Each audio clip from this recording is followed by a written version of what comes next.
Here were two young women walking on a street. Before they knew it, I had a gun in their face. Give me all your stuff. Give me your jacket, give me your purse. And I had to admit to my mother that I had indeed committed that robbery.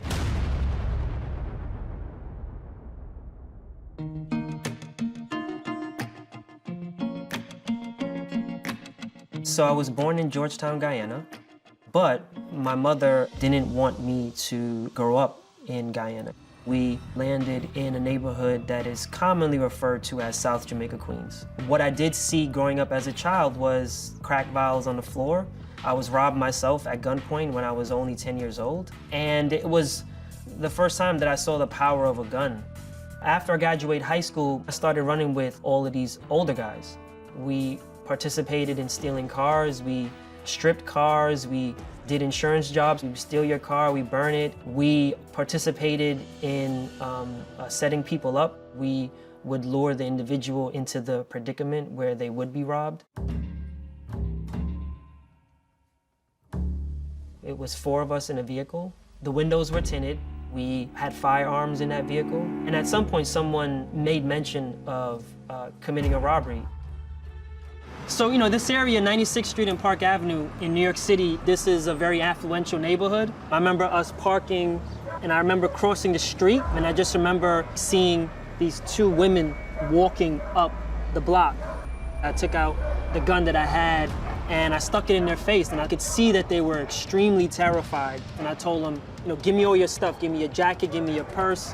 Got their stuff, ran back across the street, jumped into the backseat of the car, and next thing I know, we were like barreling down Park Avenue, 2, 3 o'clock in the morning, and this individual was coming across Park Avenue, and we ultimately T-boned him and got into a pretty serious accident where he almost lost his life. I just remember getting out of the car and running.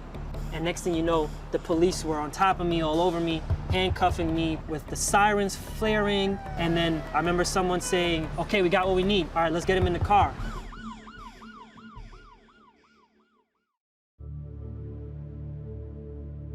I remember that during the interrogation, that the police officer had already known everything. He knew my nickname, he knew my other co-defendant's nickname, he knew what we had done earlier on in the day. And so it was obvious that one of my co-defendants had given him everything. And I remember being released very late at night, getting on the train and riding the J train all the way into Queens. My mother was, of course, waiting up for me. And I remember her asking me if I had done what they said that I had did. And I had to admit to my mother that I had indeed committed that robbery, that I had indeed stuck a gun in someone's face. I saw major despair in her eyes. I had essentially thrown away everything that she had worked hard for up until that point in her life to give me better opportunities. I didn't go to trial. I felt that the cards stacked against me were insurmountable. And so ultimately I decided to take a guilty plea. So I was sentenced to 11 years in prison for a robbery in the first degree. Ultimately landed in a maximum security prison. And it was in the cell that I really started to have a level of panic.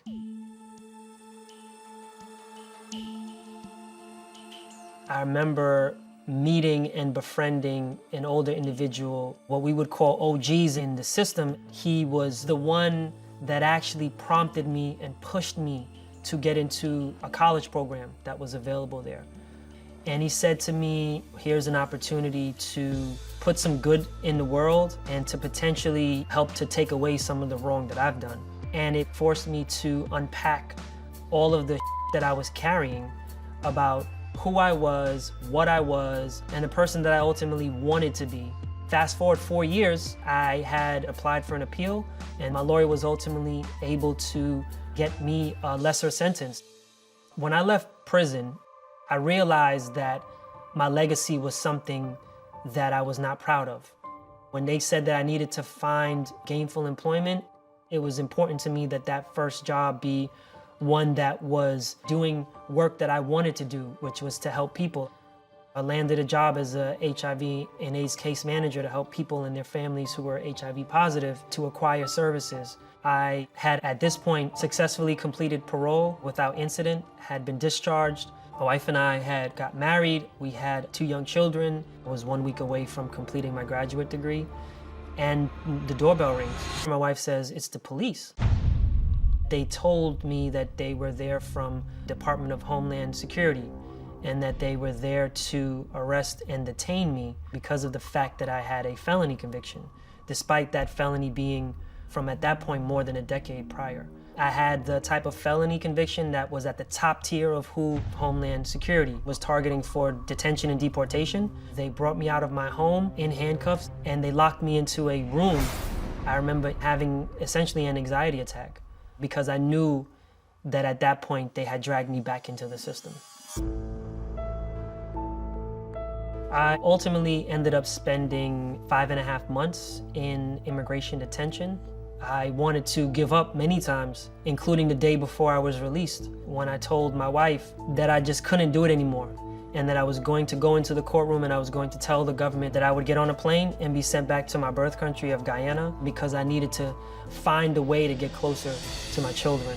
It was solely because of an advocacy effort on my behalf by my wife, all of my colleagues, all of my coworkers. They essentially rallied and pulled together for me and asked one question of the system, which was how much punishment is really enough for an individual. Fast forward 2 months later, and I had received the pardon from New York State Governor Andrew Cuomo.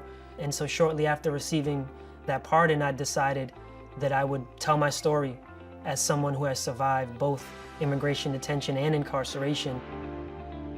I am the chief strategist at a non-for-profit organization called New Yorkers United for Justice. And our goal is to pass legislation that would help to rectify the criminal justice system as we know it.